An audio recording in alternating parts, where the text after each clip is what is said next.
Hello everyone. तो कैसे हो आप सब लोग। तो दोस्तों हम पढ़ रहे थे pharmacognosy B pharma fourth semester की यूनिट 1 को अपन डिस्कस कर रहे थे। और यूनिट 1 का जो फर्स्ट चैप्टर था आपका इंट्रोडक्शन ऑफ फार्माकोग्नोसी, इसके बारे में अपन कंप्लीटली डिस्कस कर चुके हैं लास्ट लेक्चर में। अगर आपने नहीं देखा है तो प्लेलिस्ट को आप चेक कर लो, है ना। और आज के इस लेक्चर में अपन जो उसका चैप्टर 2 है, ठीक है, क्लासिफिकेशन ऑफ ड्रग, इसी के बारे में अपन जो है डिस्कस करने वाले हैं, है ना। तो क्लासिफिकेशन ऑफ ड्रग को देखने से पहले अपन इसके बारे में थोड़ा सा भी अपन देख लेते हैं कि अपनी ड्रग क्या होती है और क्रूड ड्रग क्या होती है। वैसे तो मैं आपको पहले भी समझा चुका हूँ, लेकिन यहाँ पर इसको समझना नेसेसरी है ना। तो आपको थोड़ा सा इसके बारे में भी आपको समझा देता हूँ। तो एक चीज़ आपको पता है कि आपका ड्रग क्या होता है, एक नेचुरल या सिंथेटिक सब्सटेंस होता है ना। अब आप कहोगे कि यार ये नेचुरल और सिंथेटिक सब्सटेंस, इसके बारे में भी थोड़ा सा आपको बताता हूँ, ठीक है। तो एक चीज़ आपको पता है कि जब क्या होती है, आपको कहीं पर चोट मोट लग जाती है, तो आपने देखा होगा कि आपके घर पर जो होते हैं मम्मी लोग होते हैं, पापा लोग होते हैं, वो चोट लग जाती है तो क्या करते हैं, वो कहते हैं यहाँ पर हल्दी चूना लगा दो, है ना। तो आपने हल्दी लगाई, तो आप क्या करते हो, उस वो हल्दी क्या है, ठीक है। आपने उस लगाया उसको कहीं पर, आपको अगर चोट आ गई है तो वहाँ पर आपने लगा लिया, तो आपको राहत मिल गया हल्दी लगाने से। तो हल्दी क्या है, एक आपकी एक ड्रग के रूप में एक्ट कर रही है, क्योंकि उसने आपकी जो है कुछ इफेक्ट पहुँचाया है ना, आपका दर्द ठीक किया है ना। तो वो क्या है कि आपका एक नेचुरल हो गया। और सिंथेटिक, अब आपको पता है कि आपने देखो ऑर्गेनिक केमिस्ट्री में आप प्रैक्टिकल परफॉर्म कर रहे होगे, अभी आप मेडिसिनल केमिस्ट्री में आप प्रैक्टिकल परफॉर्म कर रहे होगे, तो वहाँ पर भी आपने देखा होगा कि आप क्या करते हो, बहुत सारी जो केमिकल्स रहते हैं, केमिकल के आपस में रिएक्शन करवा के, ठीक है, उसमें किसी में 5 ml मिला के, किसी में 10 ml मिला के, इस तरह से आपने प्रैक्टिकल परफॉर्म किए होगे। तो आपस में क्या करते हो कि किसी भी कंपाउंड की, ठीक है, मेडिसिनल कंपाउंड की आप क्या करते हो कि प्रिपरेशन करते होंगे। आपने बहुत सारे ऐसे कंपाउंड बनाए होंगे, ठीक है, तो आपने उसको भी यूजेस में भी देखे होंगे। तो आपने उसके यूजेस में देखा होगा कि ये एंटी मलेरिया प्रॉपर्टी होता है, इसकी एंटी कैंसर प्रॉपर्टी होती है, मतलब कैंसर के ट्रीटमेंट में इसका यूज किया जाता है, इसके ट्रीटमेंट में इसका यूज किया जाता है, उसके ट्रीटमेंट में इसका यूज किया जाता है। ऐसे आपने काफ़ी सारी चीज़ें देखी होंगी। और साथ ही साथ जैसे कि इंडस्ट्री रहती है, तो इंडस्ट्री में बहुत सारे जो मेडिसिनल कंपाउंड का प्रिपरेशन होता है। आजकल जो अधिकांशतः आपकी जो दवाइयाँ आती हैं, उनमें जो आपका ड्रग यूज की जाती है वो सिंथेटिक ही होती है ना। तो ये चीज़ आपको पता है। तो वो ये तो देखो सिंथेटिक सब्सटेंस हो गया और नेचुरल सब्सटेंस हो गया, दो चीज़ आपको बता दी। और एक चीज़ आपको पता है कि आपकी जो ड्रग रहती है, दवाई रहती है ना, उसका किस चीज़ में यूज किया जाता है। या तो आपको कोई अगर बीमारी हुई है, डिसीज हुई है, तो उसके ट्रीटमेंट में, या फिर उसके प्रिवेंटेशन में। जैसे आपको पता है कि जो आपका टीबी होता है, ट्यूबरक्लोसिस होता है, ठीक है, तो इसके प्रिवेंटेशन में आप बहुत सारी डिसीज का यूज करते हो। और एक चीज़ और पता है कि जैसे आपको एड्स हो जाता है, HIV हो जाता है, तो उसको आप क्या करते हो, उसका देखो ट्रीटमेंट तो प्रॉपर तरीके से है नहीं, तो उसका क्या करते हो, प्रिवेंटेशन करते हो, है ना। तो ऐसी बहुत सारी ऐसी दवाइयाँ होती हैं जो क्या करती है किसी डिसीज़ के ट्रीटमेंट में और उसके प्रिवेंटेशन में, उसके डायग्नोसिस में यूज किया जाता है। अगर ऐसा कोई आपका सब्सटेंस है, ठीक है, जिसका यूज किसी भी डिसीज के ट्रीटमेंट, प्रिवेंटेशन और डायग्नोसिस में यूज किया जाता है, उसे क्या कहते हैं, ड्रग कहते हैं। और ड्रग क्या होती है, आपकी नेचुरली और सिंथेटिक होती है ना। तो आपको समझ में आ गया होगा। चलो इसको एक बार और रिवाइज किए दे रहा है, ठीक है, कि आपका ड्रग क्या है। ड्रग क्या होता है, एक ऐसा सब्सटेंस होता है जिसका किसी भी डिसीज के ट्रीटमेंट में, प्रिवेंटेशन में और डायग्नोसिस में उसका यूज किया जाता है। और ये क्या होता है, एक नेचुरली और सिंथेटिक सब्सटेंस होता है। अब बात कर लेते हैं अपन क्रूड ड्रग की, क्योंकि बेसिक सी अब बात है कि अपन जब फार्माकोग्नोसी पढ़ रहे हो और फार्माकोग्नोसी में क्रूड ड्रग की बात ना करें, ऐसा हो ही नहीं सकता, क्योंकि आपकी पूरी फार्माकोग्नोसी ही बेस है आपकी क्रूड ड्रग के बारे में। तो क्रूड ड्रग के बारे में जानना बहुत इंपॉर्टेंट है। तो देखो यहाँ पर आपको जो क्रूड शब्द है, क्रूड शब्द आपको क्या बता रहा है कि वो अपनी नेचुरल स्टेट में है। नेचुरल स्टेट में कहने का मतलब ये है कि आपको जैसा आपको नेचर से मिला है, आपकी जो प्रकृति है, ठीक है, और उससे मिला हुआ है, ठीक है, आपके नेचर से जिस तरीके से मिल रहा है उसी कंडीशन में होना चाहिए। और ड्रग, ठीक है, मतलब इसका किसी डिसीज के ट्रीटमेंट में, प्रिवेंटेशन और डायग्नोसिस में यूज किया जा रहा है ना। ये जो आपको सब नाम से समझ में आ गया। तो क्रूड ड्रग क्या होता है, ठीक है, एक नेचुरली सब्सटेंस है, मतलब नेचुरली ऑकरिंग ड्रग है जिसका यूज किया जाता है ट्रीटमेंट, प्रिवेंटेशन, डायग्नोसिस में। क्रूड ड्रग की बात करें तो क्या होती है, सिंथेटिक नहीं होती है। बाकी आपको सब सब पूरा का पूरा सेम ड्रग की तरह ही होती है, क्योंकि देखो ड्रग का एक तरह का टाइप है ना। तो आपको पता है कि ड्रग होती है नेचुरली होती है, सिंथेटिक होती है। और क्रूड ड्रग की बात करें तो क्या होती है, सिर्फ नेचुरली सब्सटेंस होता है जिसका यूज किया जाता है किसी भी डिसीज के ट्रीटमेंट, प्रिवेंटेशन, डायग्नोसिस में। सिंपल चीज़ है। अब ये आपका हुआ क्रूड ड्रग क्या है। तो देखो इसके बारे में सिंपल सी आप एक चीज़ समझो कि जैसा कि आपको पता है कि क्या होता है, कई बार आपको इन्फेक्शन हो जाता है, कुछ दाद टाइप की हो जाती है, कुछ इन्फेक्शन हो जाता है ना, आपको हाथों में, कहीं स्किन पे, कहीं भी हो जाता है। तो आप उसको क्या करते हो कि जो नीम की पत्तियाँ रहती हैं, नीम तो आपने सभी ने देखी होगी कि जो नीम की पत्तियाँ रहती हैं उसको आप वहाँ पर लगा लेते हो, है ना। तो नीम की पत्तियों ने आपके इन्फेक्शन का इलाज कर दिया, आपको सही कर दिया, तो आपकी नीम क्या होगी, क्रूड ड्रग होगी। अभी देखो एक चीज़ बताई हुई थी कि जब आपको चोट लग जाती है तो आप जहाँ पर चोट लगती है तो वहाँ पर आपके मम्मी पापा बोलते हैं कि आप हल्दी चूना लगा लो। तो हल्दी क्या है, एक क्रूड ड्रग है, क्योंकि उसने आपको चोट लगी है तो चोट को सही कर दिया। एक चीज़ और आपने देखी होगी कि जब क्या होता है, खांसी आती है तो आप क्या करते हो, पुदीना को खा लेते हो, ठीक है। तो पुदीना ने आपकी जो कफ रहता है, कफ को सही कर दिया, खांसी को सही कर दिया। तो आपकी जो पुदीना क्या है, ठीक है, पुदीना आपकी क्रूड ड्रग है, क्योंकि पुदीना आपको नेचुरली मिल रही है। एक चीज़ बताऊँगा आपकी, लिक्विराइज जो होती है, ठीक है, लिक्विराइज को जैसे कि आप मुलेठी भी कहते हो, तो उसका भी आप जो कफ के ट्रीटमेंट में यूज करते हो, है ना। ऐसी बहुत सारी आपकी जो क्रूड ड्रग है, क्रूड ड्रग कहने का मतलब ये है कि आपको नेचुरल से मिलती है, जैसे आपकी अदरक हो गई, पुदीना हो गई, हल्दी हो गई, ठीक है। और आपका जो टर्मेरिक हो गई, टर्मेरिक तो हल्दी को ही बोलते हैं, सिंपल सी चीज़ है ना। इसी के साथ और भी चीज़ होती है, जैसे आपका रोज होता है, गुलाब होता है, गुलाब से आप क्या निकालते हो, जो रोज वाटर निकाल लेते हो, और रोज वाटर को आप एज ए टॉनिक यूज करते हो, फेस पे अप्लाई करते हो, ताकि आपका जो फेस सुंदर हो जाए। लड़कियों को तो ये चीज़ सिंपल सी पता होगी, है ना। और उसके बाद जैसे कि और भी आपने चीज़ देखी होगी, जैसे यूकेलिप्टस होता है, तो यूकेलिप्टस ऑयल का आप यूज करते हो, है ना।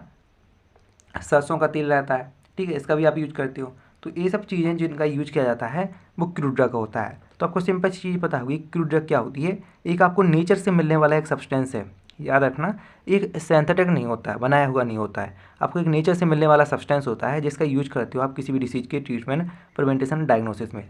सिंपल चीज़ है। अभी देखो एक चीज़ मैं आपको समझाने वाला हूँ कि जैसे आपको पता है कि आपकी जो जैसे नीम की पत्तियाँ रहती हैं, इसके एग्जाम्पल को आप समझो। तो नीम क्या है, आपका एक प्लांट है। तो आपने नीम की पत्तियों को आपने कलेक्ट किया, ठीक है। कलेक्ट करने के बाद आप उसको क्या करते हो, सुखाते हो। सुखाने के बाद आप क्या करते हो, उसको जो अपन साइज रिडक्शन कर लेते हो, मतलब छोटे छोटे पार्टिकल में, या अपनी देसी लैंग्वेज में कहें तो उसको क्या करते हैं, अपन बांट लेते हैं, है ना। मतलब उसका साइज रिडक्शन कर लेते हैं, और साइज रिडक्शन करने के बाद आप उसको क्या करते हो कि आपको जहाँ पर अभी आपको इन्फेक्शन हो जाता है, दाद खुजली हो जाती है, तो हाँ वहाँ पर आप क्या करते हो, उसको लगा लेते हो, ठीक है, बांट कर आप लगा लेते हो। तो वो क्या है, आपने लगा लिया, मतलब आपने उसको क्रूड ड्रग की तरह यूज कर लिया। तो आपको पता है क्रूड ड्रग में आपने क्या किया, क्रूड ड्रग में आपने उसको सब ड्राई किया और साइज रिडक्शन किया, है ना। तो एक एग्जाम्पल से समझाने का मतलब ये था कि आप क्या करते हो, क्रूड ड्रग को सिर्फ ड्राई करते हो या उसके साइज रिडक्शन करते हो। ये सिर्फ दो प्रोसेस याद करते हो, ठीक है। और इसमें जैसे आप क्रूड ड्रग रहती है तो याद रखना कि जैसे आपने प्लांट से आपने उसका कोई पार्ट कलेक्ट किया, क्योंकि आपको पता है कि प्लांट का कोई भी पार्ट हो, चाहे वो लीफ हो, रूट हो, फ्लावर हो, फ्रूट हो, रिजोम हो, स्टेम हो, बार्क हो, मतलब कोई भी पार्ट हो, ठीक है, उसका आप क्रूड ड्रग के रूप में यूज कर लेते हो, है ना। तो जैसे कि आप समझो कि नीम की पत्तियों को आपको क्रूड ड्रग यूज करना है, तो आप नीम की पत्तियों को लेके आप किसी भी केमिकल के साथ उसके आप रिएक्शन नहीं करवाओगे, या आप किसी भी केमिकल के साथ नहीं मिलाओगे। अगर आप किसी भी केमिकल के साथ मिला लेते हो उसको, पत्तियों को, तो वो आपकी क्रूड ड्रग नहीं कहलाएगी। क्रूड ड्रग के सिंपल से कहने का मतलब ये है कि इसमें उसको नेचुरल स्टेट में होना चाहिए। नेचुरल स्टेट के में कहने का मतलब ये है कि बिना किसी केमिकल के ट्रीटमेंट के साथ। सिंपल चीज़ है, आपको क्रूड ड्रग के बारे में समझ में आ गई होगी। तो वही सब यहाँ पर देखो थ्योरी में लिखा हुआ है क्रूड ड्रग के बारे में, कि क्रूड ड्रग क्या होती है, एक नेचुरली ऑकरिंग सब्सटेंस होता है, जिसका किसी भी ड्रग के ट्रीटमेंट प्रिवेंटेशन में यूज किया जाता है ना। तो आपको पता है कि इसमें किसी भी केमिकल के साथ ट्रीट नहीं किया है, आपको जैसा नेचर से मिल रहा है वैसे ही आपने यूज किया है। तो अपन कह सकते हैं कि क्रूड ड्रग क्या होती है, एक सिंपल ड्रग होती है।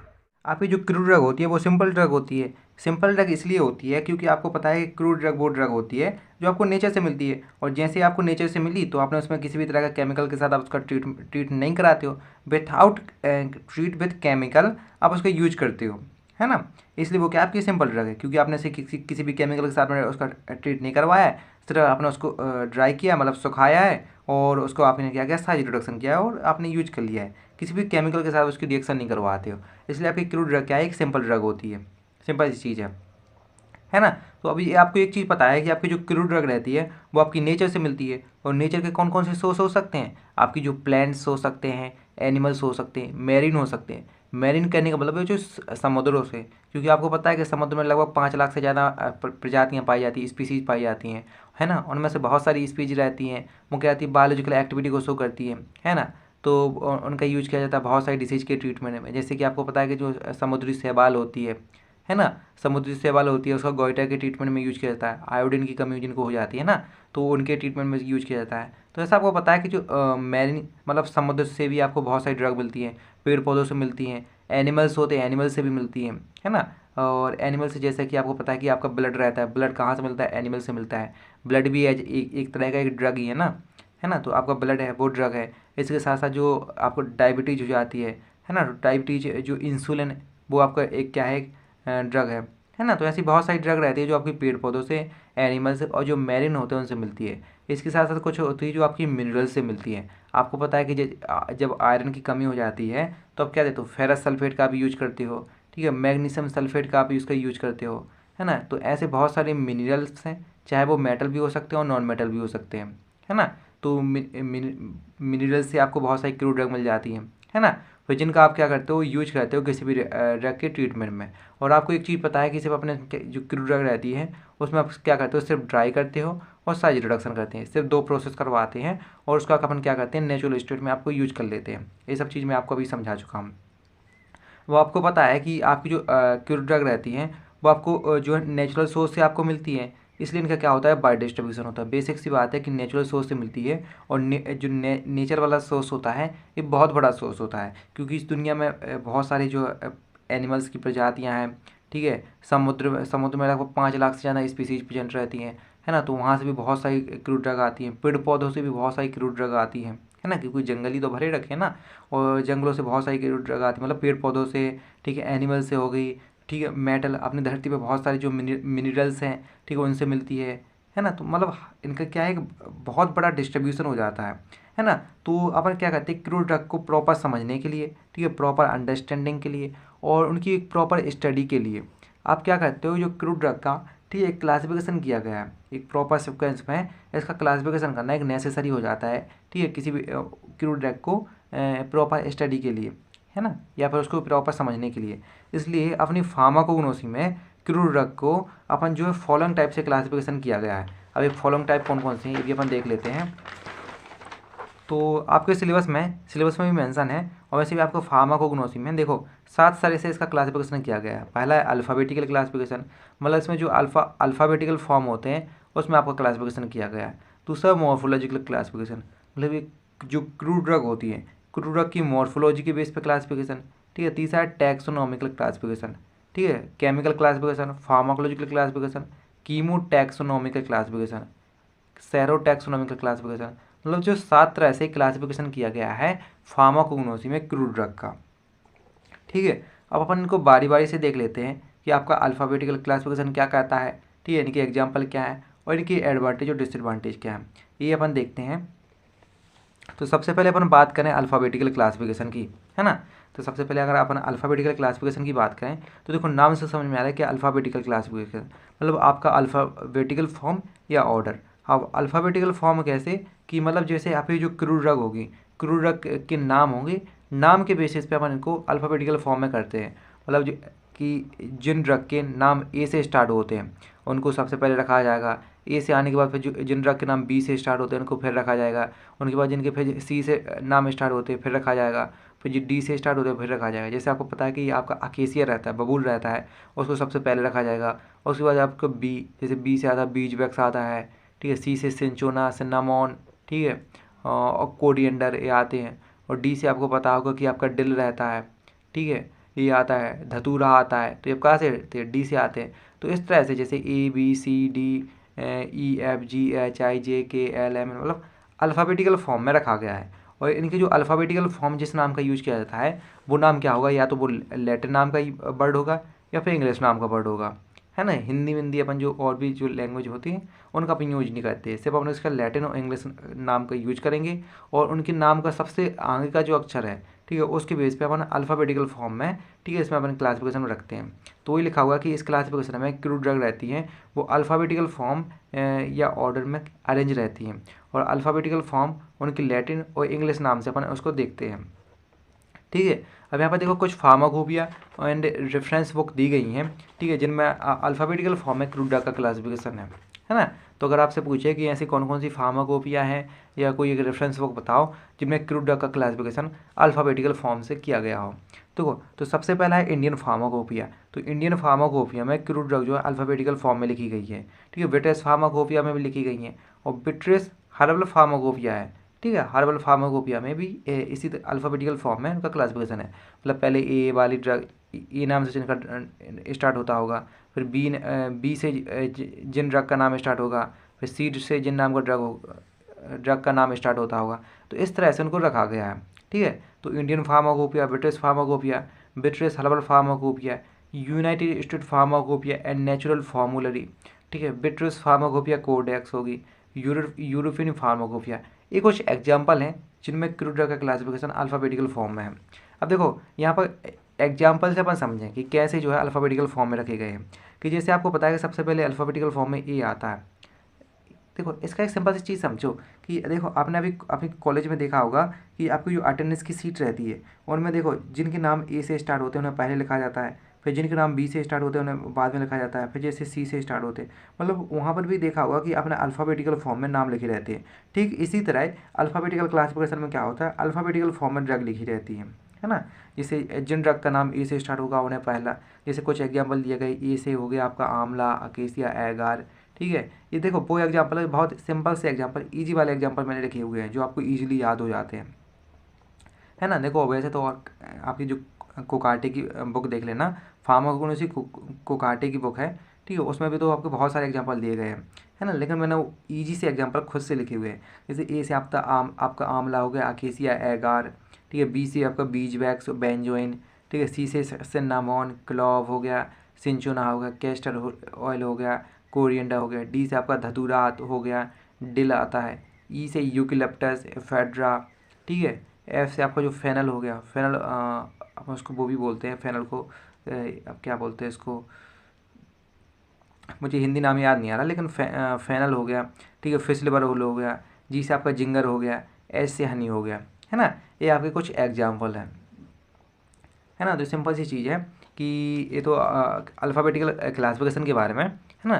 तो आपको समझ में आ गया होगा कि अल्फ़ाबेटिकल क्लासिफिकेशन में आप क्या करते हो, किसी भी ड्रग को अल्फ़ाबेटिकल फॉर्म में, ठीक है, मतलब ए बी सी उनके नाम के अनुसार अल्फ़ाबेटिकल फॉर्म में उसका अरेंजमेंट करते हो। तो ये तो सिंपल सी चीज़ हो गई उसके इंट्रोडक्शन के बारे में। अब अपन बात करें कि जो अल्फ़ाबेटिकल क्लासिफिकेशन होता है इसके क्या एडवांटेज होते हैं, क्या डिसएडवांटेज होते हैं, है ना। एडवांटेज की अगर अपन बात करें तो एडवांटेज में अपन सबसे पहले तो देखो, अगर आपको उस क्रूड ड्रग का अगर नाम पता हो, है ना, अगर आपको क्रूड ड्रग का नाम पता है तो आप उसकी स्टडी प्रॉपरली कर सकते हो, है ना। कि आपको पता है कि जैसे आपको अकेसिया की स्टडी करनी है तो आपको पता है कि इकेसिया, ठीक है, अकेसिया मतलब ए से स्टार्ट होता है, मतलब ये कहाँ होगा कि जहाँ पर ए नाम वाली कैटेगरी की ड्रग रखी हुई वहाँ पर होगी। तो आप इजीली आप क्या करोगे, अपनी फार्माकोपिया को, अपनी बुक को इजीली उसके पेज को पलटाओगे और ई वाले सेक्शन में आप देखोगे कि जहाँ पर आपका ए लिखा होगा, अकेसिया लिखा होगा, तो आप उसको देख के आप उसकी प्रॉपर स्टडी कर सकते हो। तो कहने का मतलब ये है कि अगर आपको ड्रग का नाम पता है तो आप उसकी स्टडी प्रॉपरली कर सकते हो। दूसरी चीज़ है, इसमें किसी भी टेक्निकल पर्सन की रिक्वायरमेंट नहीं रहती है आपके इस सिस्टम को या बोले तो इस क्लासिफिकेशन को हैंडल करने के लिए। बेसिक सी बात है, कोई ज़रूरत ही नहीं है यार कि अगर आपको ए बी सी डी करके आपको ड्रग आपके नाम आपने लिख दिए हैं, ठीक है, आपको किसी बुक में लिख दिए हैं, तो आपको किसी भी एक ऐसे एक टेक्निकल पर्सन की रिक्वायरमेंट ही नहीं है। कोई भी उसको आसानी से देख के उसको पढ़ सकता है, देख सकता है ना। तो सिंपल ही चीज़ है, आपको समझ में आ गया होगा, किसी भी टेक्निकल पर्सन की रिक्वायरमेंट नहीं रहती है उस सिस्टम को हैंडल करने के लिए।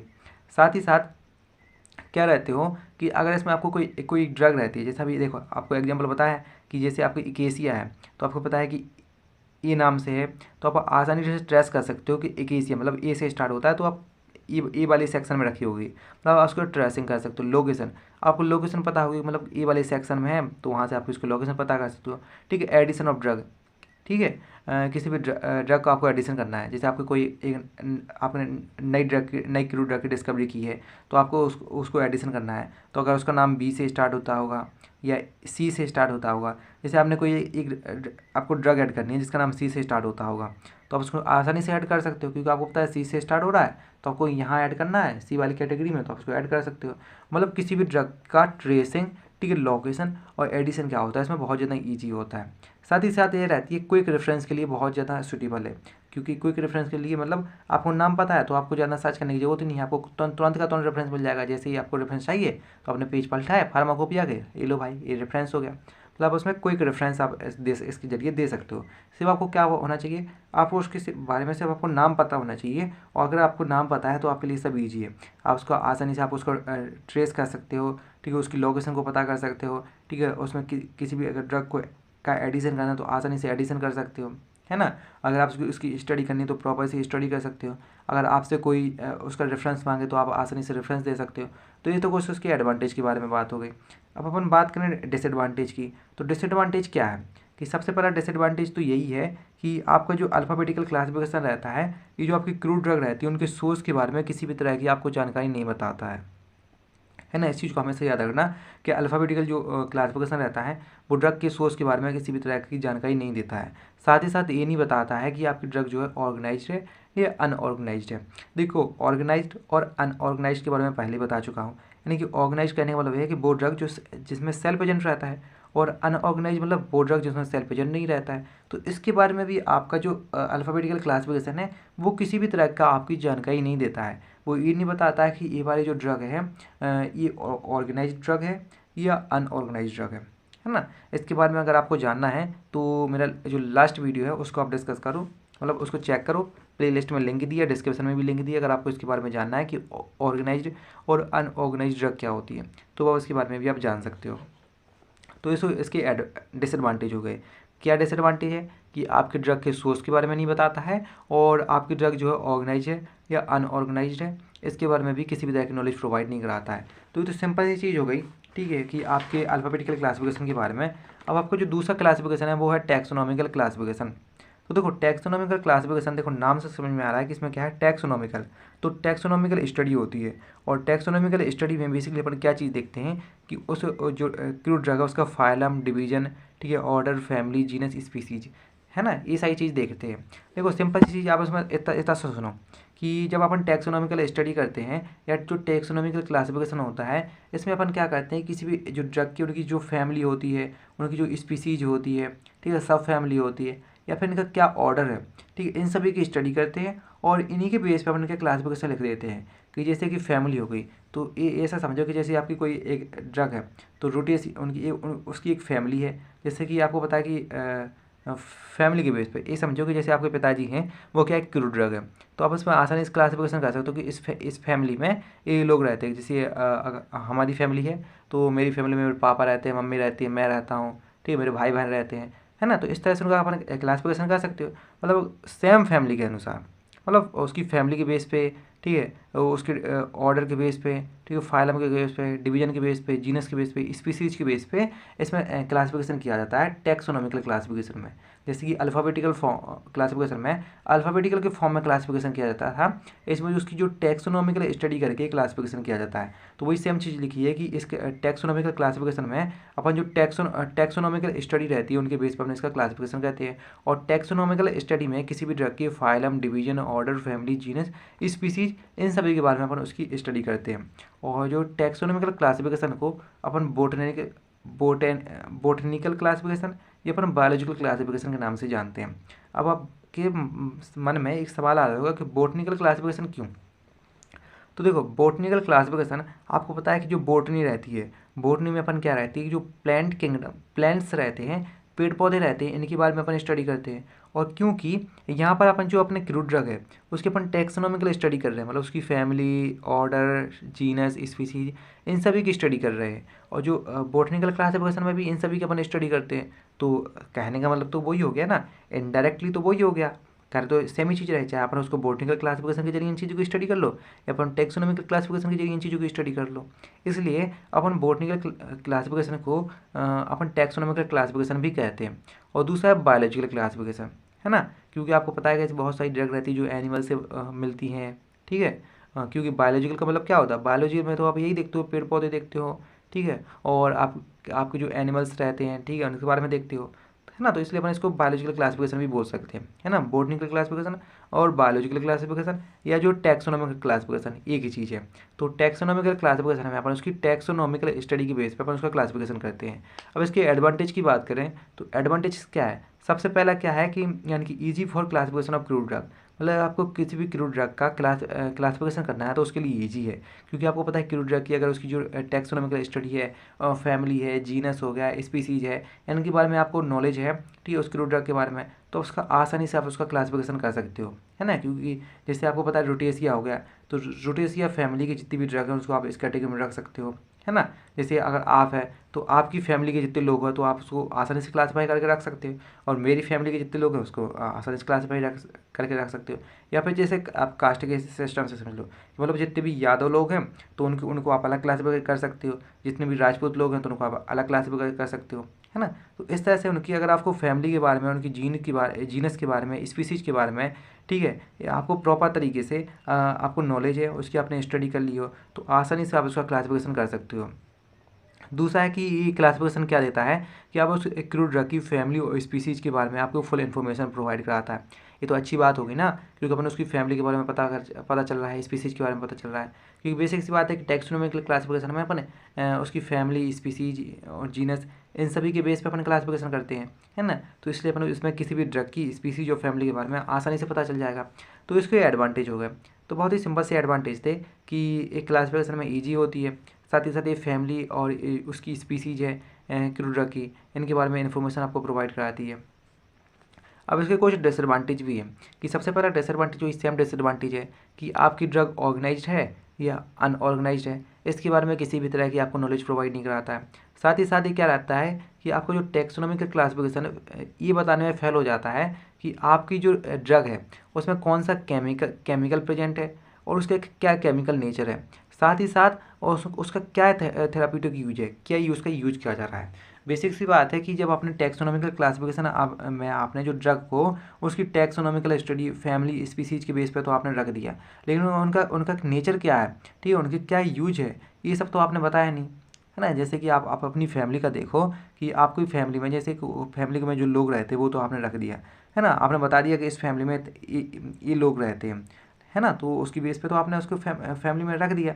अब हो सकता है आपके पापा जो कुछ और काम करते हो सकता है आपके पापा वकील हो सकता है आपके भाई कलेक्टर हो सकता है कि आपकी बहन पुलिस में हो, है ना। तो सबका देखो थेरापी यूज तो अलग अलग हो सकता है। अब आपने क्या किया, आपने तो सिर्फ एक फैमिली में रख दिया है, ठीक है, और आपको उसकी जो यूज तो पता ही नहीं कि कौन क्या काम कर रहा है, उनका क्या नेचर है, क्या थेराप्यूटिक यूज है, ठीक है, इस सब के बारे में अब नहीं बताता है।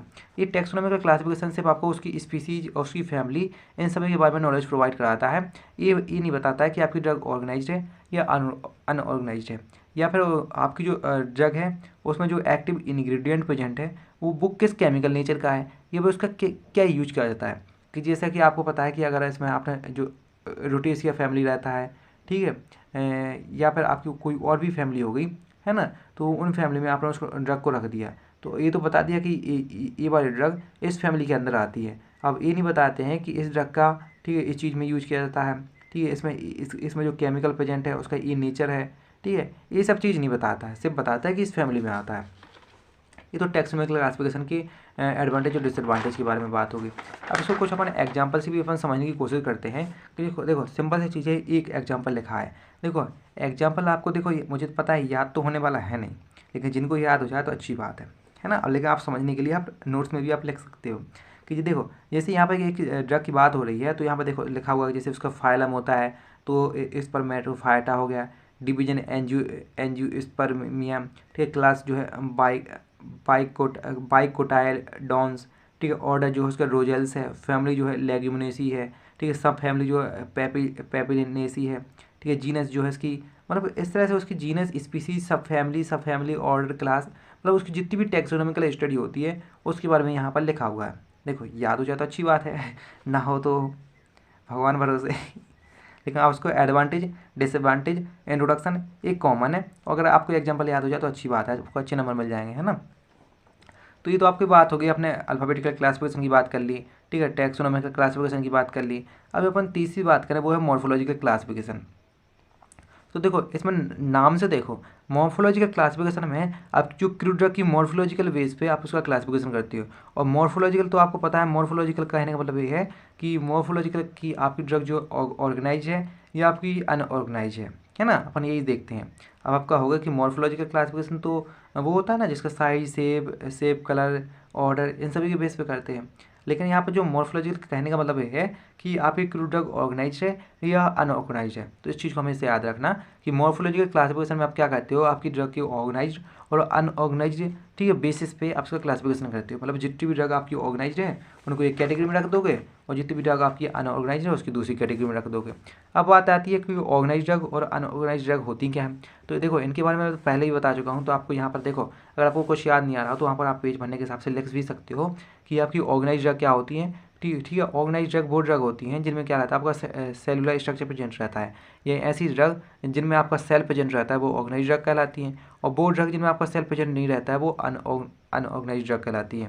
देखो ऑर्गेनाइज ड्रग की आपकी बात कर ले तो ये क्या होते हैं, किसी भी जो आपके प्लांट्स होते हैं, पेड़ पौधे होते हैं, ठीक है, उनका क्या होता है, पार्ट होते हैं। जैसे कि आपका किसी पेड़ पौधे का जो फ्लावर हो गया, फूल हो गया, उसकी लीफ हो गई, ठीक है, सीड्स हो गए, स्टेम होगी, रूट होगी, बार्क होगी, ये सभी जो है क्या होती है, ड्रग के रूप में एक्ट करती हैं। वो क्या आती है, ऑर्गेनाइज ड्रग कहलाती है। ठीक है, ऑर्गेनाइज ड्रग में आपको किसी भी पेड़ पौधे के flower, leaf, stem, bark, root मूट, ये सब चीज़ें आती हैं। और अनऑर्गेनाइज ड्रग की बात करें तो ये वो ड्रग होती हैं जिनमें आपका क्या रहता है, सेलुलर स्ट्रक्चर प्रेजेंट नहीं रहता है। देखो इनके बारे में मैंने अच्छे से, ठीक है, देखो ट्रिक के साथ कि ऑर्गेनाइज ड्रग के बारे में आप कैसे पता कर सकते हो और अनऑर्गेनाइज ड्रग के बारे में आप कंप्लीटली थ्योरी, ठीक है, अब सिर्फ अगर उसको समझ लोगे नाम से, आप नाम से कैसे लिख सकते हो ये सब मैंने बताया हुआ है। तो आप देखो चेक कर लेना, ठीक है, लास्ट लेक्चर में मैंने इसके बारे में कंप्लीट समझा हुआ था। तो अनऑर्गेनाइज ड्रग में जैसे कि ड्राई लेटेक्स हो गया, है ना, और गम हो गई, एक्सट्रैक्ट हो गई, ओलियो रेजिन्स हो गई, ठीक है, ओलियो गम रेजिन्स हो गई, ये सब जो है अनऑर्गेनाइज ड्रग के एग्जाम्पल में आता है। अगर उसको एग्जाम्पल भी आपको लिखना है तो आप मेरा प्रीवियस वीडियो, ठीक है, या फिर आपको नोट्स को चेक कर लेना, वहाँ पर फुल एग्जाम्पल लिखे हैं तो आप उसको भी आप लिख सकते हो, है ना, क्योंकि यहाँ पर देखो बहुत बड़ा हो जाता है, वही सेम चीज़ रिपीट करनी है, इसलिए मैंने यहाँ पर आपको लिखी नहीं है। अब इसकी बात करें, ठीक है, मॉर्फोलॉजिकल क्लासिफिकेशन के एडवांटेज के बारे में बात करें तो सबसे पहला एडवांटेज तो यही है कि सबसे पहला एडवांटेज ये है कि ये क्या कहता है, आपकी ड्रग के ऑर्गेनाइज और अनऑर्गेनाइज्ड नेचर के बारे में बताता है। अभी तक अपन ने अल्फ़ाबेटिकल क्लासिफिकेशन, टैक्सोनॉमिकल क्लासिफिकेशन देखा, तो उनमें देखो अपन एक ही शिकायत कर रहे थे अपन बार बार कि ये जो क्लासिफिकेशन है वो ऑर्गेनाइज्ड अनऑर्गेनाइज्ड नेचर नहीं बताता है। लेकिन आपका जो मॉर्फोलॉजिकल क्लासिफिकेशन है इसमें ऑर्गेनाइज्ड और अनऑर्गेनाइज्ड बेसिस पे ही आपका ड्रग का क्लासिफिकेशन किया गया है कि जितनी ड्रग आपकी ऑर्गेनाइज्ड कैटेगरी की होंगी तो उनको इस कैटेगरी में रख दो, और अनऑर्गेनाइज्ड कैटेगरी की होंगी तो इसको इस कैटेगरी में रख दो, है ना, इस तरह से उसका क्लासिफिकेशन किया गया है। तो ये क्या कहती है, उस ड्रग के ऑर्गेनाइज्ड अनऑर्गेनाइज्ड नेचर के बारे में आइडिया प्रोवाइड कराता है। और एक चीज़ होती है कि आपको पता है कि ऑर्गेनाइज्ड और अनऑर्गेनाइज्ड सेलुलर स्ट्रक्चर पे बताता है ना, और सेलुलर स्ट्रक्चर में बताता है तो क्या कहता है, जो आपका जो प्रैक्टिकल पर्पस होता है, प्रैक्टिकल पर्पस के लिए मोर कन्वीनियंट है। कन्वीनियंट का मतलब है उपयोगी, मतलब आप इसको प्रैक्टिकल पर्पस के लिए एक क्लासिफिकेशन बहुत ज़्यादा उपयोगी है, मतलब इम्पोर्टेंट है। दूसरी बात करें तो ये क्या रहता है, किसी भी क्या रहती है, ठीक है, इवन इफ केमिकल कंटेंट और therapeutic use is not known the drug are study properly. कहने का मतलब ये है कि अगर आपको कोई ड्रग है, ठीक है, तो ड्रग के आप सेलुलर नेचर के बेस पे, मतलब सेलुलर स्ट्रक्चर के बेस पे आप उसकी प्रॉपर स्टडी कर सकते हो। तो आपको उसके जो केमिकल कंटेंट और उसकी या थेराप्यूटिक यूजेस अगर आपको पता नहीं है तो फिर भी आप उस ड्रग के बारे में आप आसानी से स्टडी कर सकते हो, ठीक है, माइक्रोस्कोपी की हेल्प से या फिर केमिकल टेस्ट परफॉर्म करके, है ना, आप आसानी से इसके बारे में पता कर सकते हो, मतलब स्टडी कर सकते हो। तीसरी आपका एडवांटेज ये है कि आप क्या कहते हैं कि आपको जो ड्रग का सोर्स रहता है उसके बारे में ये क्या कहते हैं, आपको आइडिया प्रोवाइड कराता है ना, कि ड्रग का सोर्स क्या है इसके बारे में बता देता है ना। तो इसके कुछ जो है आपके एडवांटेज हैं। अब इसके कुछ अपन देखो डिसएडवांटेज के बारे में भी अपन बात कर लेते हैं, क्योंकि जितने भी एडवांटेज आपके क्लासिफिकेशन है सभी के कुछ एडवांटेज हैं, कुछ ना कुछ डिसएडवांटेज हैं। तो अपन ने जो है मॉर्फोलॉजिकल क्लासिफिकेशन की एडवांटेज की बात कर ली, अब कुछ अपन डिसएडवांटेज की बात करें तो सबसे पहला डिसएडवांटेज तो यही है कि जब आप क्या करते हो, क्रूड ड्रग का कलेक्शन करते हो या फिर उसको आप सुखाते हो या फिर उसकी जब आप पैकेजिंग करते हो तो उसकी जो मॉर्फोलॉजी रहती है वो क्या होती है, चेंज हो जाती है ना। तो जो क्या करती है, एक आपकी प्रॉब्लम कॉज करता है आपकी स्टडी में, है ना। तो आपको बहुत संभाल के उसका कलेक्शन करना होता है, संभाल के उसका ड्राई करना होता है ना, कि उसकी मॉर्फोलॉजी चेंज ना हो जाए, संभाल के उसको पैक करना होता है ना। तो ये क्या होता है, आपको सब काम संभल के करना पड़ रहा है, इसलिए क्या होती है आपको उस क्रूड ड्रग की स्टडी में आपका क्या कहते हैं, डिफिकल्टीज कॉज करता है। तो इसका क्या होगा, एक डिसएडवांटेज हो गया। दूसरा डिसएडवांटेज ये है कि आपकी जो ड्रग रहती है उसमें कौन सा उसका बायोलॉजिकल सोर्स है, ठीक है, इसके बारे में कोई आइडिया प्रोवाइड नहीं कराता है।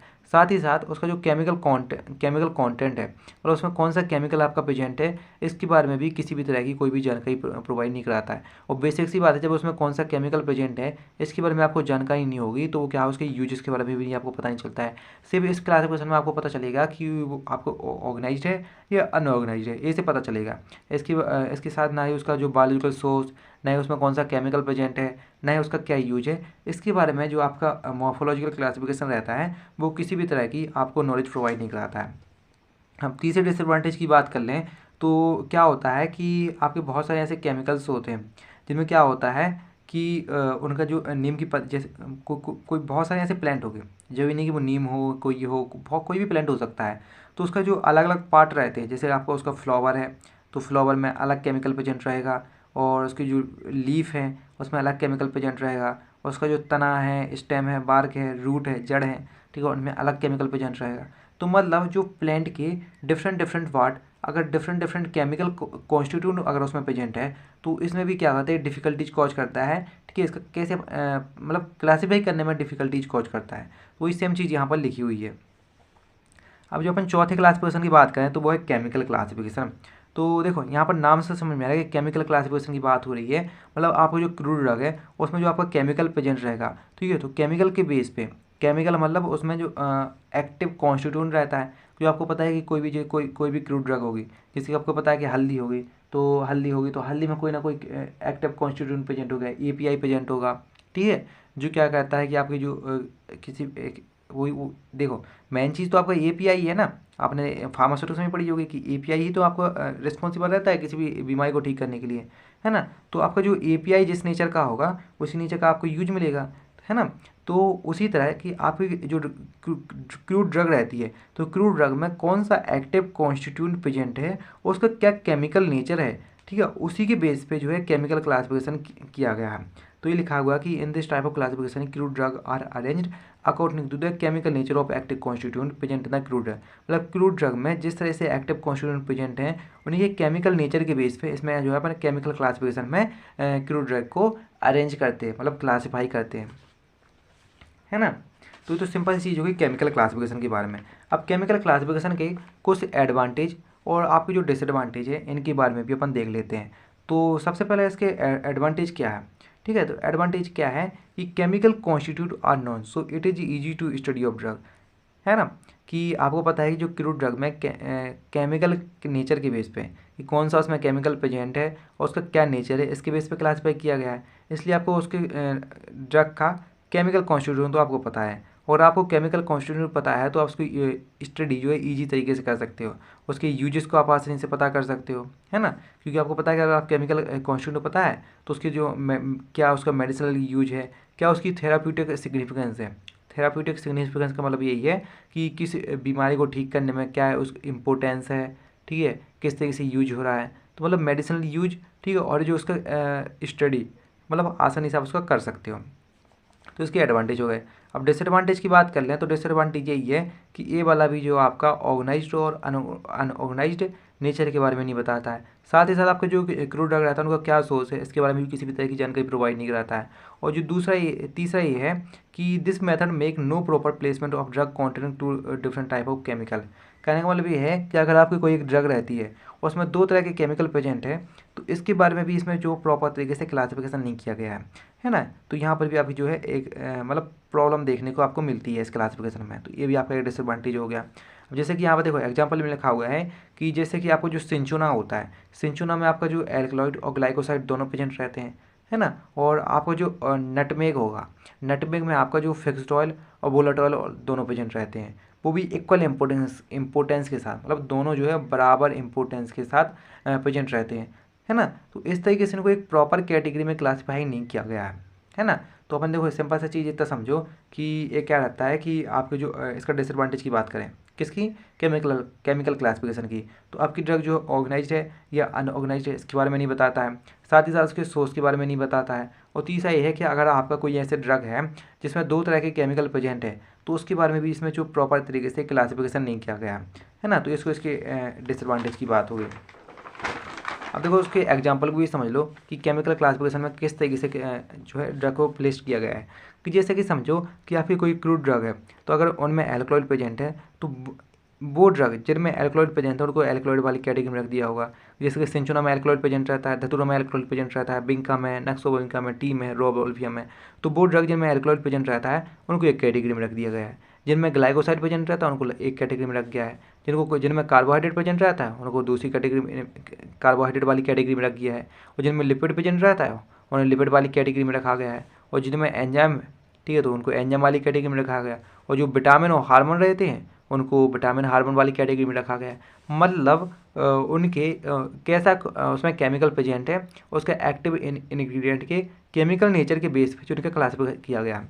ये वाला जो क्लासिफिकेशन है हमने पीवी की बुक से लिखा हुआ है ना, पीवी की बुक को रेफर कर सकते हो। और ये जो नोट्स के लिए आप जो है व्हाट्सएप ग्रुप है तो उसको ज्वाइन कर लेना, वहाँ पर मैं आपको नोट्स प्रोवाइड कराता हूँ। आपको नंबर दिया गया होगा, ठीक है, आपको लिंक भी दी गई होगी। अगर आपको लिंक नहीं दी है तो आप नंबर पे भी आप मैसेज करके आप आसानी से मेरे से पूछ सकते हो, ठीक है। अब अपन लास्ट अपन बात करें फार्माकोलॉजिकल और थेराप्यूटिक क्लासिफिकेशन की। फार्माकोलॉजिकल को ही अपन थेराप्यूटिक क्लासिफिकेशन बोलते हैं, इस चीज़ को याद रखना, तो कन्फ्यूज नहीं होना। तो इसके बारे में अपन बात कर लेते हैं। देखो फार्माकोलॉजिकल क्लासिफिकेशन मतलब फार्माकोलॉजिकल मतलब इसमें अपन जो क्रूड ड्रग रहती हैं, क्रूड ड्रग के जो केमिकल प्रेजेंट रहते हैं, केमिकल इंग्रेडिएंट प्रेजेंट रहते हैं, उनकी क्या फार्माकोलॉजिकल एक्टिविटी है, क्या फार्माकोलॉजिकल एक्शन है, या उसका थेराप्यूटिक एक्शन है, इसी के बेस पर अपने क्लासीफाई किया गया है। देखो मैंने आपको एक चीज़ बताई थी कि जैसे आपकी जो लिक्विड रहता है, ठीक है, पुदीना रहता है, ठीक है, इन सभी का क्या करते हो आप, कफ को ठीक करने में यूज करते हो। तो वो ड्रग जो आपके कफ को ठीक करने में यूज की जाती है उनको जो कफ वाली कैटेगरी में रखा होगा। कि वो ड्रग जो आपकी हाइपरटेंशन ब्लड प्रेशर को ठीक करने में काम आती होंगी तो उनको ब्लड प्रेशर की कैटेगरी में रखा गया है। और वो ड्रग जो आपकी मलेरिया को ठीक करने में काम आते होंगे तो मलेरिया की कैटेगरी में रखा गया होगा। मतलब उनके काम के हिसाब से कि मतलब इसका ये फार्माकोलॉजिकल एक्शन है तो उसको इस कैटेगरी में रखना है। कि जैसे कि अगर आपकी कोई सर दर्द ठीक कर रही हो कोई दवाई तो उसको सर दर्द वाली कैटेगरी में रखा गया होगा। आपके ब्लड प्रेशर को ठीक कर रही हो तो ब्लड प्रेशर वाली कैटेगरी में रखा गया होगा, है ना। अगर वो आपको कहीं पर मलेरिया हो गया है, आपको मलेरिया हो गया है और मलेरिया की ट्रीटमेंट में यूज करी तो मलेरिया वाली कैटेगरी में रखा होगा। और अगर वो ड्रग, ठीक है, कैंसर को ठीक करने में यूज हो रही है तो कैंसर वाली कैटेगरी में रखा गया होगा। मतलब उसके फार्माकोलॉजिकल बेस पे इसमें जो है ड्रग को रखा गया है। अब इसके एडवांटेज की बात कर लें तो एडवांटेज क्या है कि अगर आपको फार्माकोलॉजिकल एक्शन के बारे में आपको पता है तो उसको ईजिली आप उसकी स्टडी कर सकते हो, सिंपल सी चीज़ है, ठीक है। उसका और दूसरा स्पेशल एडवांटेज क्या है कि अगर आपको उसका केमिकल कॉन्स्टिट्यूट पता नहीं है तो भी आप क्या कर सकते हो, उसकी जो फार्माकोलॉजिकल क्लासिफिकेशन के बेसिस पे आप उस ड्रग को ईजिली आप उसको क्लासीफाई कर सकते हो। बेसिक सी बात है कि जब आपको उसका फार्माकोलॉजिकल यूज पता है और आपको उसके अंदर जो कौन सा केमिकल कॉन्स्टिट्यूएंट प्रेजेंट है, ठीक है, इसके बारे में नहीं पता है तो भी आप उसको आसानी से क्लासीफाई कर सकते हो। क्योंकि आप उसमें केमिकल कॉन्स्टिट्यूएंट की जरूरत नहीं है, सब उसके फार्माकोलॉजिकल यूजेस के बेस पर उसका जो है क्लासीफाई कर रहे हो। क्योंकि देखो नाम ही है इसमें फार्माकोलॉजिकल क्लासिफिकेशन है, नॉट केमिकल क्लासिफिकेशन, है ना। उन फार्माकोलॉजिकल क्लासिफिकेशन में फार्माकोलॉजिकल यूजेस के बेस पे अपन इसको क्लासीफाई करेंगे, ना कि केमिकल के बेस पे। तो वही सेम चीज़ लिखी हुई है कि अगर आपको केमिकल कॉन्स्टिट्यूएंट के बारे में आपको जानकारी नहीं है तो भी आप उसका क्लासिफिकेशन कर सकते हो यूजली फार्माकोलॉजिकल यूजेस के बेसिस पे। अब इसके डिसएडवांटेज की बात करें तो वही सेम जो अपन सब में पढ़ते आ रहे हैं कि क्रूड ड्रग आपकी ऑर्गेनाइज्ड है अनऑर्गेनाइज्ड है, इसके बारे में कोई जानकारी नहीं मिलती है। और दूसरा भी वही सेम जो हर चीज़ में पढ़ते आ रहे हैं तो उसके सोर्स के बारे में किसी भी तरह की जानकारी नहीं बताता है ना। तो उसके दो आपके जो सेम होगा जो अधिकांशतः सभी में देखने को मिलते हैं, है ना, एक आदि होगा जिसमें नहीं मिला होगा।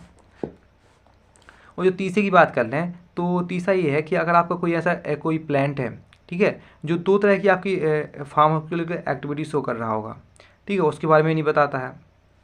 तो जैसे कि यहाँ पर लिखा हुआ है कि आपका नग्ज वोमिका रहता है, नग्ज वोमिका रहता है वो CNS स्टिमुलेंट, आपको जो सेंट्रल नर्वस सिस्टम होता है उसको स्टिमुलेट करता है। इसी के साथ साथ क्या करता है वो बिटर टॉनिक मतलब दो तरह के फार्माकोलॉजिकल एक्शन देता है। तो इसके बारे में जो प्रॉपर तरीके से क्लासीफाई नहीं किया गया है इसमें, ठीक है, कि कौन कौन सी ऐसी ड्रग है जो दो तरीके से अपना एक्शन शो कर रहा है। मतलब इसमें क्लासीफाई करने में प्रॉब्लम कुछ करता है कि जैसे अपने केमिकल क्लासिफिकेशन में देखा था कि अगर किसी भी क्रूड ड्रग में दो तरह के केमिकल प्रेजेंट है तो उसमें भी उसको प्रॉपर तरीके से क्लासीफाई नहीं किया गया था। ठीक है, इसी तरह अपन जो फार्माकोलॉजिकल क्लासिफिकेशन में अगर कोई आपकी क्रूड ड्रग है, ठीक है, वो दो तरह के एक्शन शो कर रही है, है ना, दो तरह की फार्माकोलॉजिकल एक्टिविटी हैं, तो उनको भी एक प्रॉपर तरीके से क्लासीफाई नहीं किया गया है। जैसे एग्जांपल में दिया गया है, जैसे आपकी जो नक्स भूमिका होती है तो वो CNS स्टिमुलेंट और बेटा टॉनिक, ठीक है, दोनों की तरह काम करती है ना, तो इसका भी प्रॉपर तरीके से में से क्लासीफाई नहीं है। साथ ही साथ आपको जो सिंचुना होती है वो बेटा tonic as well as anti malaria और एंटी पायरेटिक, ठीक है, की तरह भी एक्ट करती है। तो इन सभी के बारे में कुछ प्रॉपर तरीके से इसमें क्लासिफिकेशन नहीं किया गया है, या बोल रहे हैं तो क्लासीफाई करने में डिफ़िकल्टीज कॉज करता है। तो देखो आपका चौथा डिसएडवांटेज ये कह रहा है कि drug that have different mechanism of action have to be group together. कहने का मतलब ये है कि जैसे कि आपको पता है कि आपकी दो ड्रग हम, जैसे सिंपल से समझो कि आपका समझो कि एक आपकी क्या है कि जिंगर है, ठीक है, और एक क्या है आपकी टर्मरिक, मतलब एक आपका अदरक है और एक हल्दी है, और ऐसे समझो कि दोनों का यूज सेम है, मतलब दोनों को यूज सेम है, मतलब फार्माकोलॉजिकल एक्शन सेम है, लेकिन इनके काम करने का तरीका अलग अलग है। लेकिन फार्माकोलॉजिकल एक्शन अगर सेम है तो फिर भी इनको एक कैटेगरी में रखा गया है। तो वही सेम चीज़ लिखी हुई है कि ऐसी क्रूड ड्रग कि जिनका फार्माकोलॉजिकल एक्शन तो सेम है और उसके काम करने का तरीका अलग अलग है ना, मैकेनिज्म ऑफ एक्शन अलग अलग है, तो उनको भी क्या किया गया है, एक सेम कैटेगरी में रखा गया है ना। तो ये भी इसका क्या है, एक डिसएडवांटेज है कि जैसे कि यहाँ पर देखो एग्जांपल लिखा हुआ है कि जो आपका कैस्टर ऑयल रहता है वो इरिटेंट परजेटिव होता है, और जो इसेप्ग्रोल होता है वो बल्क परजेटिव होता है ना, लेकिन ये है तो ये परजेटिव, है ना, इसलिए क्या किया गया है, इनकी जो फार्माकोलॉजिकल एक्शन के बेस पे इनको एक सेम कैटेगरी में रखा गया है। और पांचवा क्या करता है कि इनकी क्या रहता है कि जो मॉर्फोलॉजी, टैक्सोनॉमिकल स्टेटस और जो केमिकल नेचर रहता है, ठीक है, वो क्या रहता है, अलग अलग रहता है एक दूसरे से। जितनी भी क्रूड ड्रग होती हैं उनकी जो मॉर्फोलॉजी होगी, टैक्सोनॉमिकल स्टेटस हो गया, या उसमें कौन सा केमिकल प्रेजेंट है, केमिकल नेचर हो गया, ये अलग अलग होता है, पर उनका क्या होता है, फार्माकोलॉजिकल एक्शन क्या होता है, सेम होता है ना। तो उनको भी क्या किया गया है, एक कैटेगरी में रखा गया है। कहने का मतलब यह है, ना इनको मॉर्फोलॉजी से मतलब होता है, ना टैक्सोनॉमिकल स्टेटस से मतलब होता है, ना उसमें कौन सा केमिकल प्रेजेंट हो उससे मतलब होता है। सिर्फ इन्हें मतलब होता है कि अगर इनका फार्माकोलॉजिकल एक्शन या इसका जो यूजेस, फार्माकोलॉजिकल यूजेस अगर सेम है ना, तो उनको क्या किया जाता है, एक कैटेगरी में रखा जाता है, अगर अलग अलग है तो उनको अलग कैटेगरी में रखा जाता है, मतलब फार्माकोलॉजिकल एक्शन के बेस पे इसमें क्लासिफाई किया गया है। तो ये भी इसका क्या है कि डिसएडवांटेज है। कि जैसे देखो एग्जांपल लिया गया है कि सेना हो गया, कैस्टर ऑयल हो गया, है ना, कोलोसाइनथ हो गया, ठीक है, इनको सब ठीक है एक साथ जो पॉजिटिव और जो नेगेटिव की कैटेगरी में रखा गया है ना। कि आपको पता है कैस्टर ऑयल का morphology, taxonomic status, chemical nature अलग अलग होगा, सेना का अलग अलग होगा, है ना। तो इनका देखो मॉर्फोलॉजिकल और टैक्सोनॉमिकली, ठीक है, और जो केमिकल नेचर के अनुसार ये सब तो एक दूसरे से डिफरेंट होती हैं, लेकिन फार्माकोलॉजिकल एक्शन इनका सेम है। फार्माकोलॉजिकल एक्शन क्या है कि पॉजिटिव और नेगेटिव है, तो इनको भी एक सेम कैटेगरी में रखा गया है क्योंकि इनका फार्माकोलॉजिकल एक्शन सेम है। तो इसका ये क्या हो गया, आपके कुछ डिसएडवांटेज हो गए, है ना। अब इसको देखो अपन कुछ एग्जाम्पल समझने की कोशिश करते हैं कि जैसे कि देखो फार्माकोलॉजिकल क्लासिफिकेशन में कैसे रखा जाता है। तो आपको पता है कि जैसे कोई भी अगर ड्रग है वो रेस्पिरेटरी सिस्टम में वर्क कर रही है, तो अगर वो एक्सपेक्टोरेंट, आपको जो कफ रहता है कफ को एक्सपेल करने में वर्क कर रही है। एक्सपेक्टोरेंट का मतलब क्या होता है कि आपका जो कफ गले में फंसा रहता है तो उसको एक्सपेल करके बाहर निकलना, तो एक्सपेक्टोरेंट करता है। तो वो ड्रग जो एक्सपेक्टोरेंट के रूप में एक्ट करती हो तो उनको एक्सपेक्टोरेंट वाली कैटेगरी में रखा गया है। जैसे आपको वसा का हो गया, हनी हो गया, लिक्विडाइस हो गया, जिंगर हो गया। लिक्विडाइस मतलब मुलेठी, और जिंगर मतलब आपका अदरक, और हनी तो आपको पता ही है, वसा का भी आपको पता ही है। तो वो ड्रग जो एक्सपेक्टोरेंट के रूप में एक्ट करती हैं उनको एक्सपेक्टोरेंट वाली कैटेगरी में। एंटीटसिव, आपको जो ठसका लगता है, सूखी खांसी, उसकी ट्रीटमेंट में जिसका यूज़ किया जाता है, जैसे ओपियम हो गया, ठीक है, ओपियम को अपन कोडीन बोलते हैं। ओपियम मतलब आपका जो अफीम रहता है, और आपका जो ब्रोंकोडायलेट होगा, जैसे टी रहता है, वो आपकी जो ब्रोंकिया रहती है गले में, ठीक है, उसको डायलेट करती है, तो उसको उस कैटेगरी में रखा गया है। इनहेड ड्रग होगा तो उसको ब्रोंकोडायलेटर की कैटेगरी में रखा है। इसी तरह वो ड्रग जो आपके मलेरिया के ट्रीटमेंट में यूज होती है तो उनको मलेरिया वाली कैटेगरी में रखा गया है, और जो कैंसर के ट्रीटमेंट में यूज होती है उनको कैंसर वाली कैटेगरी में रखा गया है। और जैसे कीमोथेराप्यूटिक्स होती है, तो कीमोथेराप्यूटिक्स आपको पता है कि कीमोथेराप्यूटिक बुक होती हैं जो, देखो कीमोथेराप्यूटिक्स के बारे में देखो थोड़ा सा आपको डिटेल में बताता हूँ कि देखो फार्माकोलॉजिकल में आपने बात की थी कीमोथेरापी की, तो कीमोथेरापी या कीमोथेराप्यूटिक्स वही सेम चीज़ है।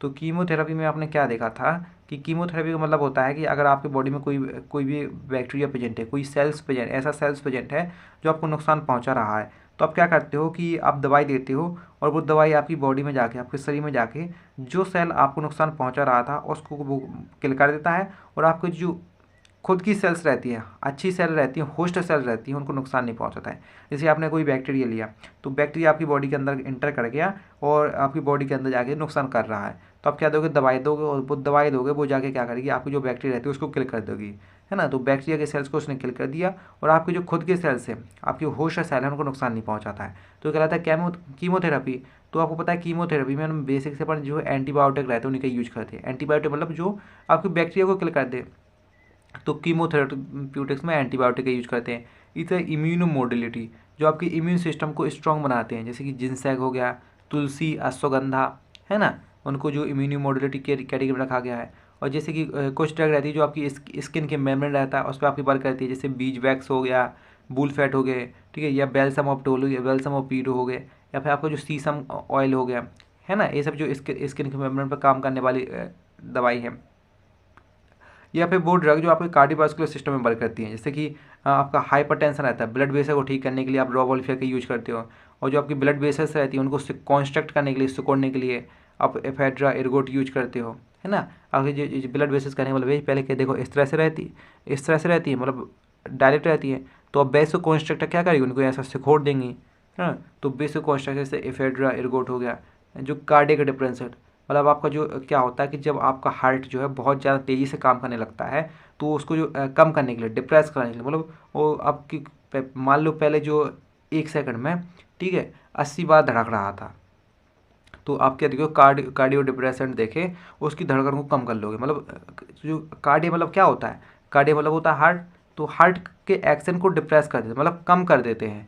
तो हार्ट के एक्शन को कम करने के लिए आप सिंचोना और बियर ट्रम देते हो, है ना। ये सब जो आपके जो टर्म दिए गए हैं, इसको सब आप फार्माकोलॉजी में पढ़ोगे तो वहाँ पर जो इसको आप अच्छे से समझ जाओगे। सिर्फ यहाँ पर आप याद कर लो, और जितनी आपको एग्जांपल याद हो जाए तो अच्छी बात है, वरना इसके एडवांटेज डिसएडवांटेज और उसका जो इंट्रोडक्शन है, ठीक है, वही आपका मेन है। 15 नंबर का आपका जो क्वेश्चन बनता है, तो 15 नंबर के हिसाब से आपको कम से कम इसमें 10-11 पेज आपको याद कर लेने हैं पूरे क्लासिफिकेशन में, है ना। और पूरा याद हो जाए तो आपकी बहुत अच्छी बात है।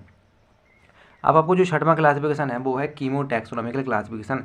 तो कीमो टैक्सोनॉमिकल, देखो नाम से देखो इसमें क्या है, आपका केमिकल है और क्या है टैक्सोनॉमिकल, मतलब जो टैक्सोनॉमिकल स्टडी है दोनों का है। तो कीमो टैक्सोनॉमिकल में आप क्या करते हो, किसी भी ड्रग के जो क्या करते हो, किसी भी क्रूड ड्रग रहती है उसकी जो केमिकल सिमिलरिटी पे देखते हो, और जो टैक्सोनॉमिकल स्टडी को आप देखते हो। कहने का मतलब ये है कि जैसे आपकी एक कोई फैमिली है, तो उसकी फैमिली में कौन सा जो केमिकल ग्रुप सेम है, ठीक है, उसके बारे में स्टडी करते हो। जैसे कि आप यहाँ पर देखो कि जो ओम्बिलीफेरिया नाम की जो फैमिली के जितने भी प्लांट्स होते हैं उनमें वोलेटाइल ऑयल सेम रहता है, और जो सेलुलोसिया फैमिली की जितनी भी ड्रग रहती है उसमें ट्रोफेन एल्कलॉइड सेम रहता है ना। और जो आपकी जो रूटेसिया फैमिली रहते हैं तो उसमें रूटेन जो है केमिकल ग्रुप क्या रहता है, सेम रहता है। तो आप इसमें क्या करते हो, उसका जो केमिकल प्रेजेंट रहता है, ठीक है, उसकी सिमिलरिटी को आप देखते हो कि कौन सी फैमिली में कौन सा केमिकल ग्रुप सेम प्रेजेंट है। कि मतलब देखो, फैमिली का मतलब होता है कि एक फैमिली में, जैसे कि आपकी जो रोटेसिया फैमिली है, तो उसमें जो मल्टीपल टाइप के आपके जो बहुत सारे ऐसे प्लांट्स आते होंगे, तो उन सभी प्लांट में आपका एक केमिकल जो क्या है, रूटेन, वो सेम रहता होगा, है ना। तो इस तरह से आप जो कीमो टैक्सोनॉमिकल क्लासिफिकेशन में आप केमिकल और टैक्सोनॉमिकल स्टडी दोनों को करते हो, और फिर आप इसमें क्या करते हो, क्लासिफिकेशन करते हो। मतलब आपको जो टैक्सोन रहता है, टैक्सोनॉमिकल स्टडी रहती है, और वो जो केमिकल सिमिलरिटी, अब ये दो चीज़ देखते हो कि आप देखते हो कि इस फैमिली में ये केमिकल सिमिलरिटी है, तो उसी को उस बेसिस पे आप उसमें रख देते हो, जैसे कि एग्जांपल में आपने देखे होंगे। अब इसके एडवांटेज की बात करें तो इसका एडवांटेज क्या है कि give more scope for understanding the relationship between chemical constituent their biosynthesis and possible action. कहने का मतलब क्या है, जो केमिकल कीमो टैक्सोनॉमिकल क्लासिफिकेशन रहता है, ये आपको उसमें कौन सा केमिकल कॉन्स्टिट्यूएंट प्रेजेंट है, ठीक है, इसके बारे में एक अच्छे तरीके से समझने के लिए क्या कहते हैं, एक अच्छा स्कोप प्रोवाइड कराता है कि आप अपने अच्छे से तुम समझो कि इस क्रूड ड्रग में एक कौन सा केमिकल प्रेजेंट है, और वो केमिकल कॉन्स्टिट्यूएंट की कौन सी बायोसिंथेसिस है, मतलब कैसे इसमें जो बन रहा है। बायोसिंथेसिस में अपन वही देखेंगे कि आपका जो केमिकल है उस पेड़ पौधे के अंदर कैसे बनता है, साथ ही इसका क्या पॉसिबल एक्शन है, मतलब क्या उसका आपको जो है यूजेस एक्शन आपको देखने को मिल सकते हैं। तो ये सब चीज़ आप उसमें देखते हो कितना कीमो टैक्सोनॉमिकल क्लासिफिकेशन में। तो सिंपल चीज़ होगी आपकी कीमो टैक्सोनॉमिकल क्लासिफिकेशन के बारे में। अब अपना जो लास्ट है, ठीक है, वो है आपका सैरो टैक्सोनॉमिकल क्लासिफिकेशन। देखो सैरो टैक्सोनॉमिकल क्लासिफिकेशन, तो सबसे पहले तो देखो सैरो टैक्सोनॉमिकल, तो इसमें अपन क्या देखते हैं कि आप जो सैरो टैक्सोनॉमी की बेस पे आप इसमें जो क्रूड ड्रग रहती है उनका आप क्लासिफिकेशन करते हो, है ना। और सैरो टैक्सोनॉमी क्या होती है, सैरो टैक्सोनॉमी क्या होती है कि सैरो टैक्सोनॉमी का मतलब क्या होता है कि आप जब सेरोलॉजी रहती है, सीरोलॉजी का आप यूटिलिटी मतलब उपयोग करते हुए, ठीक है, आप क्या करते हो, जो आपकी जो टैक्सोनॉमिकल प्रॉब्लम रहती है उनको आप सॉल्व करते हो, तो उसी को अपन क्या बोलते हैं, सीरो टैक्सोनॉमी। देखो इसको एक बार और रिपीट करता हूँ, सीरो टैक्सोनॉमी का मतलब ये है कि आप सेरोलॉजी का यूज करते हुए आप जो टैक्सोनॉमिकल प्रॉब्लम को सॉल्व करते हो, तो उसी को बोलते हैं सेरो टैक्सोनॉमी। तो सेरो टैक्सोनॉमी का क्लासिफिकेशन में, ठीक है, सेरो टैक्सोनॉमी के बेस पे क्रूड को क्लासीफाई किया गया है। और जो आपकी जो सेरोलॉजी है, सेरोलॉजी क्या होती है, तो सेरोलॉजी क्या होती है, जब आप जो एंटीबॉडी और एंटीजन रिएक्शन की स्टडी करते हो, तो उसी को आप क्या बोलते हैं, सेरोलॉजी बोलते हो, ठीक है। और एंटीजन क्या होता है, देखो एंटीजन एक ऐसा सब्सटेंस होता है जो क्या करता है, आपकी बॉडी में जाके आपकी जो एंटीबॉडीज की जो फॉर्मेशन रहता है उसको इंक्रीज कराते हो, है ना। तो और एंटीबॉडी क्या होती है, तो एंटीबॉडी देखो आपके इम्यून सिस्टम में प्रेजेंट रहती है, देखो सबके इम्यून सिस्टम में एंटीबॉडी प्रेजेंट है। तो एंटीबॉडी आपके क्या होती है, इम्यून सिस्टम में प्रेजेंट रहती हैं, और ये क्या होती है, हाईली प्रोटीन के मॉलिक्यूल होते हैं, जो कि क्या होते हैं आपके प्लाज्मा सेल्स में क्या होते हैं, इनका प्रोड्यूस होते हैं, प्रोडक्शन होते हैं, ठीक है, इम्यून सिस्टम में। कि आपको एक सिंपल चीज़ पता होगी कि जैसे आपको वो बैक्टीरिया वायरस, ठीक है, बैक्टीरिया वायरस क्या होती है, एक तरह के एंटीजन ही होते हैं, है ना। तो क्या होता है, जब अपनी बॉडी में एंटर कर जाते हैं तो इनको किल करने के लिए, इनको मारने के लिए, ठीक है, बहुत सारे अपनी बॉडी में एंटीबॉडीज बनती हैं, है ना, इम्यून सिस्टम में।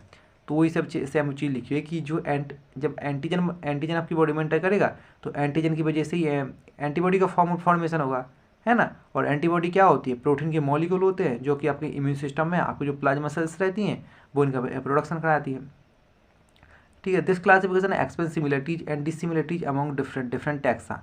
कहने का मतलब ये है कि ये क्लासिफिकेशन क्या करता है कि जो एंटीजन होते हैं या टैक्सा होते हैं, इनके बीच क्या सिमिलरिटी है और क्या डिसिमिलरिटी है, इनके बारे में क्या करता है, आपको नॉलेज प्रोवाइड कराता है, कौन, सेरो टैक्सोनॉमिकल क्लासिफिकेशन। अब देखो एक लास्ट पॉइंट है, लास्ट पॉइंट ये देखो बहुत इंपॉर्टेंट है समझने के लिए, इसको समझना कि लास्ट पॉइंट क्या कर रहा है कि it determine the degree of similarity between species, general and genus family.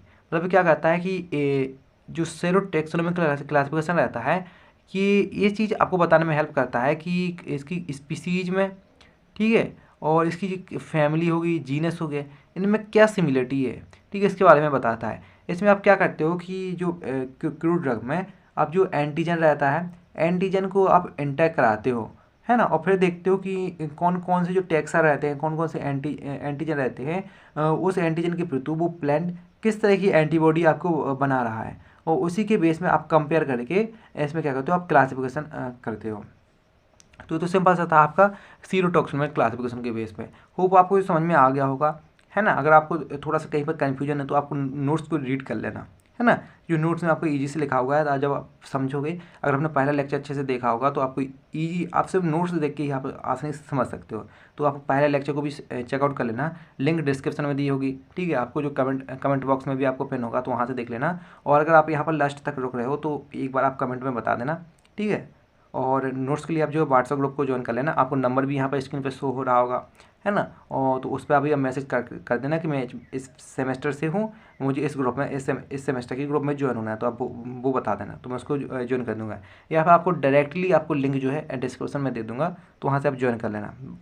तो वहीं पर आपको नोट्स प्रोवाइड करा देता हूँ मैं पहले से ही, ठीक है। बाकी मिलते हैं फिर कल एक नए चैप्टर के साथ।